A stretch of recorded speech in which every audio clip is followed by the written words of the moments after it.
Well, hello everyone and welcome to today's Bob Proctor Monday teaching call.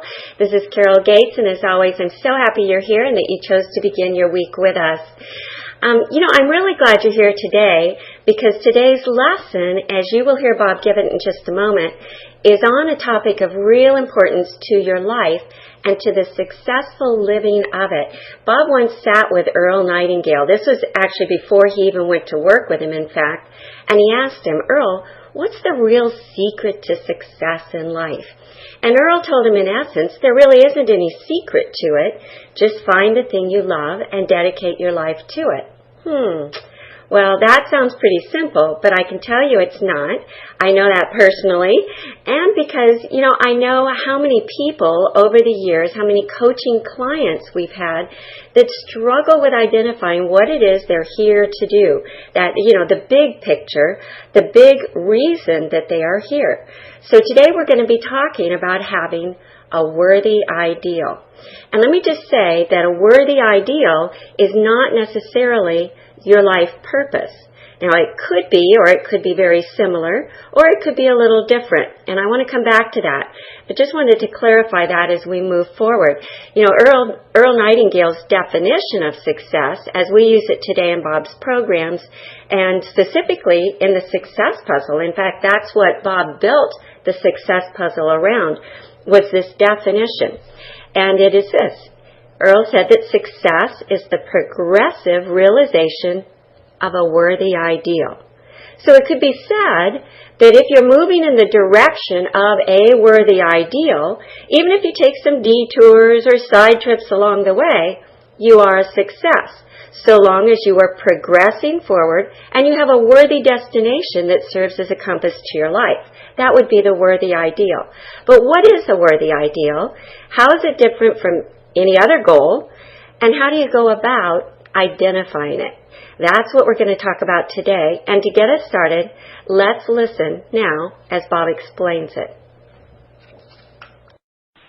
I want to talk about the section on a worthy ideal, where we're going into Earl Nightingale's definition of success, where he says success is the progressive realization of a worthy ideal. The worthy ideal, Carol, I think is an interesting concept the more you explore it. Would you agree? Oh, I would. It's probably misunderstood by the vast majority of people that take a look at Earl Nightingale's definition of success, or that possibly listen to his Strangest Secret recording, because I believe that's where he first delivered it, and to large numbers of people. When we think a worthy ideal, that could cause a person to wonder, what do we really mean? So let's take a look at this. When you consider that success is dependent upon the progressive realization of a worthy ideal, it necessarily follows that the first thing you require is to solve your personal puzzle. In your solving your personal puzzle is a worthy ideal. I mean, that's the part we've got to grasp. Now, common logic dictates that you cannot progressively realize a worthy ideal if you do not have one. Now, you'd say, well, that's pretty obvious, and it is. But the wild part about this is a lot of people don't give thought to that. And they never sit down and establish one. They're seeking success. They're looking for it. And they've never really established it. We often refer to a worthy ideal as a goal. And goals are great, and they play a necessary role in your life. But by comparison, a goal is really quite common. A goal is really a stepping stone towards the worthy ideal. Now, before you begin the exercise of identifying your worthy ideal, it would be worthwhile to take the time to consider both words one at a time. Worthy and ideal. Worthy and ideal. Now, we're talking about worthy. What do we really mean? It's worth a lot. It's worthy. It's meaningful. It really has some depth to it. It's like James Allen said, until thought is linked with purpose, there isn't going to be any intelligent accomplishment. Our purpose is That's where the word the ideal comes in. Why are you alive? What is it you're trading your life for? Choose something really huge. Now go over on the next page and let's look at ideal. You know, Louis Brandeis, he talked about ideal. He said that there's a spark of idealism within every human being which can be fanned into flame, and it'll bring extraordinary results. You see, I want you to stop and think of people that live sort of an ordinary existence, and then all of a sudden, bang, it's like they were fired out of a cannon. Their whole life changes. That's what happened to me. And I've seen it happen to a lot of people. They've been moving along, and bang, something happens. Somebody fanned that spark of idealism within them. Now, we're going to hear much more about this from Bob, but I just want to pause a moment right here to point out an important thing you may experience in the process of identifying your worthy ideal. Bob said that a person might be going along, living a kind of ordinary existence, and then bam, someone or something fans a spark of idealism within them. And he said that's what happened to him. And actually, I think it would be fair to say that it happened to Bob more than once. Bob's life is a wonderful example of someone looking for and finding a worthy ideal, something he loves doing and that he could dedicate his life to. And it demonstrates perfectly that we don't always follow a straight line in the process of identifying and locking into our worthy ideal. So consider this. First, as a young man with little direction in his life, Bob was introduced to the book Think and Grow Rich. That was nearly 50 years ago, by the way. And he credits reading Think and Grow Rich as being the thing that turned his life around. But even after he first read it, and even after he began applying the ideas to his life, he didn't yet know what his ultimate worthy ideal would be. He realized a lot of things, including that what he was doing wasn't working. And so he made changes, and based on his new but still limited awareness, he acted on what he had learned and got into a whole new business. He began cleaning offices. He went from working in the fire hall to cleaning offices. And he started with just one office, and if you've heard him speak about it, you know what happened. He went from earning $6,000 a year at the fire hall to $175,000 a year, and then to over $1 million, all in a very short time frame. And he says at that point, he still didn't know what he was doing right. He wanted to know. So he continued to study books like Think and Grow Rich, and he continued to learn. A few years later, and a little wiser and more aware, he found himself absorbed in the world of Earl Nightingale, whose materials he had been studying. And Bob realized that he realized he had a burning desire to work with Earl Nightingale. And he acted on that desire. And he soon found himself moving from Toronto to Chicago, a big move for a father with 3 kids, and occupying the office next door to his mentor. He worked with Earl Nightingale for 5 years. So that was one of those big ahas. One was reading Think and Grow Rich and making some major life changes.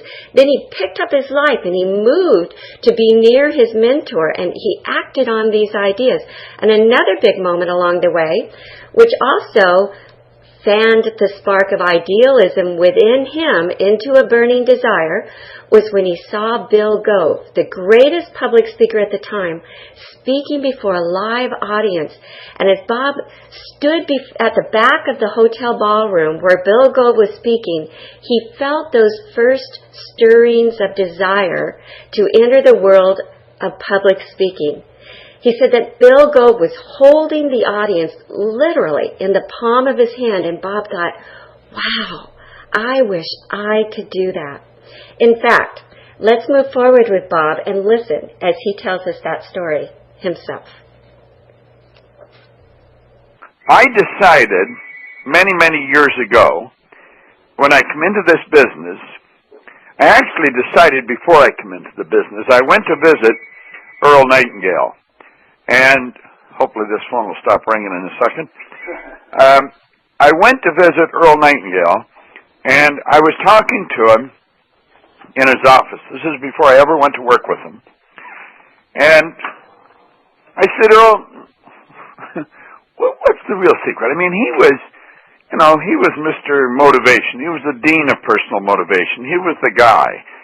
And he said, well, there isn't any secret to it. He said, it's simply a matter of finding out what you love to do and then dedicate your life to it. He said, the problem with most people is they never take the time to decide what they love doing. And at that moment, something clicked in my brain, and I was really happy.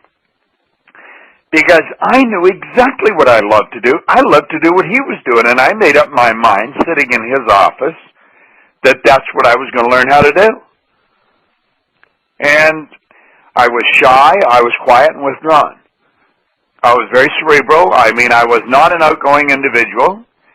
And the idea of standing up in front of an audience and asking a question scared the living daylights out of me. But I saw Bill Gove standing in the front of the room at the O'Hare Hyatt. This was back in the 60s. And I thought, man, that guy's so good. He is so good. If only I could do that. Now, let me digress for a moment. On Earl Nightingale's recording of the magic word on attitude, he said, now right here we come to a rather strange fact. We tend to minimize the things we can do, the goals we can accomplish, and for some equally strange reason, we think other people can do things that we cannot. He said, I want you to understand that that's not true. That you've got deep reservoirs of talent and ability within you. Now, I probably listened to that recording 1,000 times, and I'm not exaggerating. I listened to them for years. I still listen to them. If you had asked me if I understand that, I'd say, of course I understand it.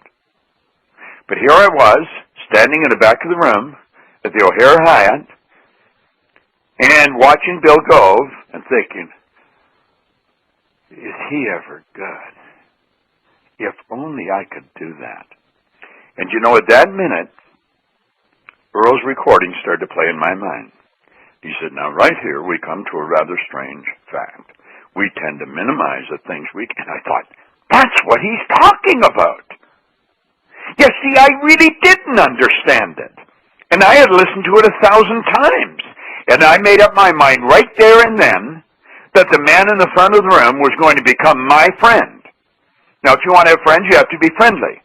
And Bill and I became very good friends, and he became my teacher, and he taught me how to stand up in front of a group of people and freely express what was going on in my mind. Now, I have stood in front of thousands, literally thousands of people. Just did a thing down in Lima, Peru, was 15,000 people. And I was just as relaxed as I am right here in my own library, talking to you on the phone. But that didn't happen by accident. It happened because I approached it with a decided mind. When I was sitting in Earl's office, I decided I was going to become as good as I could possibly become in this business. Now see, in that moment, Bob knew something he really wanted to do. He didn't yet know how at that moment that he watched Bill Gove speak, but he knew he was going to. He had fallen in love. He had a burning desire to do what Bill Gove was doing. And so, you might not wake up one day and just know what your worthy ideal is. But the point here is that as you take action on those ideas and goals that you attract, they stir a powerful feeling, a burning desire within you. And as you take action on those ideas, you will discover that worthy ideal along the way. Now, Bob was tuned in. He was looking for it. Remember, after he got Think and Grow Rich, after that book was gifted to him, and he saw his life turning around, he wanted to know why, so he was looking for it. He was looking for the reason his life was going in a right direction. And whether he realized what he was doing in the early stages or not, he was tuned in and highly intuitive. Even as a young man, I'm sure Bob was highly intuitive, enough so to notice and then act upon the ideas that inspired him. And as he did so, he became more and more enlightened or aware of his purpose and calling, his worthy ideal, over a period of time, and as a result of the choices he made and the actions that he took. He studied material that helped him use his mind to make good choices, and he acted on what he learned and the ideas he attracted. And then he continued to study and to act on the new ideas he attracted, new ideas, and set new goals until it eventually became perfectly clear that this is what he would dedicate his life to doing. His worthy ideal became very clear to him, that he would build a global company that would produce and deliver the kinds of products and services you and I now know as the Bob Proctor Library of Materials, his Life Success Productions Company, the seminars, trainings, coaching programs, and so much more. Now, talking about that, I said I would give you some insight into how a worthy ideal might be different from a life purpose. See, I see Bob Proctor's life purpose as somehow related, let's say at the 20,000-foot perspective, to that of a teacher who literally wakes people up. That's what Bob does. He raises our awareness. He wakes us up to understand our potential and how to live into it. And I'm sure he might have some other way of phrasing that himself, but that's just how I see it. And his worthy ideal, the way he lives in harmony with that purpose, was to build this incredible body of work and the business that he loves, Life Success, and all the other companies within it. Doesn't that make sense? So think for a moment. If you aren't yet perfectly clear about what it is that you love to do, or maybe more importantly, why, you can go back and complete the 3 steps that I shared on the Monday call, a few weeks ago, maybe a month ago, on discovering your life purpose. Be sure you do the exercises. It's one thing to listen to the call and understand what the exercises are all about. But you have to do them to really get the impact and the benefit. And remember, it's not good enough just to identify what you want or why you're here. Action's the key. You have to act on your ideas. Desire, is always expressed in action. Robert Collier, he was one of Bob's favorite authors. He wrote, "The first principle of success is desire, knowing what you want." And then he went on to say, desire is the planting of your seed. I would say that is taking action, planting the seed. Having an idea that you fail to act on is like buying an acorn in the grocery store and then setting it up on your shelf. So, if you're in resonance, which is love, if you're in resonance with an idea, your thoughts, your feelings, and your actions are going to fall into alignment with that idea. You're not going to need to remind yourself to act on the ideas you attract. It's just going to become like, I love when Bob says this, a magnificent obsession that gives meaning to everything else that you do. Now, you may have to form some better habits than you've had in the past. Maybe you like to stay up late watching mindless TV that leaves you unproductive or unmotivated in the morning. Jim Ryan, he was a world-class runner. He said, motivation is what gets you started. Habit is what keeps you going. So we've got to form good habits. Even if we're motivated, that won't be enough. Well, you'll be motivated to change the habit of staying up late at night, for instance, when you lock into a worthy ideal. In fact, I like to give you practical ideas or exercises you can apply on these calls. And I could share with you another really powerful action idea, a great new habit that you could start today that Earl Nightingale shared in the Lead the Field program. In that program, Earl Nightingale shared a habit that you can form and live into every single evening before your head hits the pillow.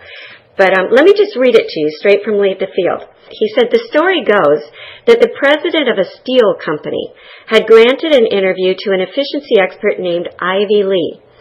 Lee, the efficiency expert, was telling his prospective client how Lee's firm could help him, the client, do a better job of managing the company, when the president broke in to say something to the effect that he wasn't at present managing as well as he knew how. He went on to tell Ivy Lee that what was needed wasn't more knowing, but a lot more doing. He said, we know what we should be doing. Now, if you can show us a better way of getting it done, I'll listen to you and pay you anything within reason that you ask. Well, Lee then said that he could give him something in 20 minutes that would increase his efficiency by at least 50%. He then handed the man a blank sheet of paper and said, write down on this paper the 6 most important things you have to do tomorrow. Well, the man thought about it and did as requested. It took him about 3 minutes. Lee then said, now, number them in the order of importance to you and to the company. Well, that took about 5 minutes. And then Lee said, now put the paper in your pocket. And the first thing tomorrow morning, take it out and look at item number 1 and start working on it. And if you can, stay with it until it's completed. Then take item number 2 the same way. Then number 3, and so on until you have to quit for the day. Don't worry if you've only finished 1 or 2. You'll be working on the most important ones. The others can wait. If you can't finish them all by this method, you could not have finished them all with any other method. And without some system, you'd probably take 10 times as long to finish them and might not even have them in the order of their importance. Do this every working day, Lee went on. After you've convinced yourself of the value of the system, have your men try it. Try it as long as you like and then send me your check for whatever you think the idea is worth. The entire interview hadn't taken more than a half hour. In a few weeks, the story has it that the company president sent Ivy Lee a check for $25,000 with a letter saying that the lesson was the most profitable from a money standpoint he had ever learned in his life. And it was later said that in 5 years, this was the plan that was largely responsible for turning what was then a little-known steel company into one of the biggest independent steel producers in the world. One idea. The idea of taking things one at a time in their proper order, of staying with one act until it's successfully completed before going on to the next, of living one day at a time. And Bob tells us that Charles Schwab was the executive who Earl Nightingale was referring to. He was the man who paid $25,000 for this simple yet powerful idea. So how does that translate into your life today? I love that exercise.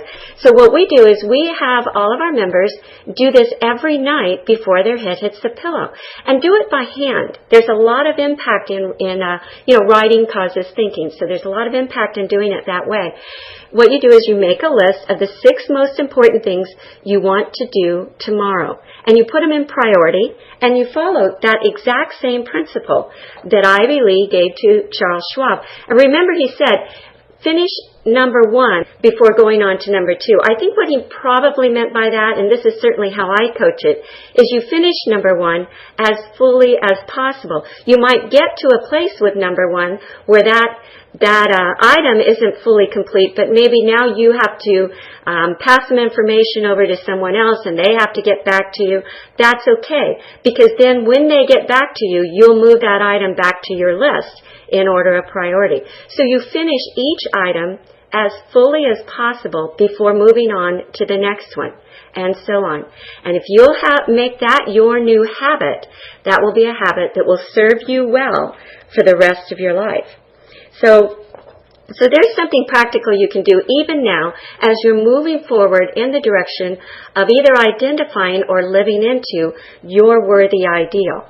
But now let's go ahead and conclude today's lesson with Bob's discussion on the worthy ideal. Now, an ideal is an idea that you have fallen in love with. Love is resonance. Love is when you're in sync with something. Well, two people are in love when their conscious mind has a rapport, their ideas have a rapport, their emotional mind is in tune, and, of course, then there's a strong physical pull, and that is like a magnetic pull. Now, when two people fall in love, I think you know what happens. Great things happen. Well, when you fall in love with an idea, great things happen. And that's when you've got the same idea in your conscious as you have in your subconscious, and then your physical involvement. Your worthy ideal is actually your heart's desire. The heart is the divine side of your nature.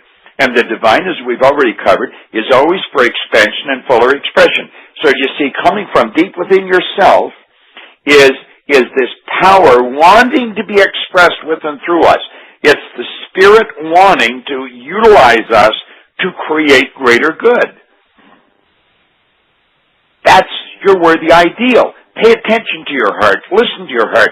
What do you really love to do? That's what you should be doing. The heart is the divine side of the nature. Follow your heart. Let your imagination fly. Don't spend 5 seconds. Don't spend 1 ounce of energy thinking of how you're going to be, do, or have what we're talking about here. That's irrelevant at this point. It's only relevant that you recognize what you really want to do.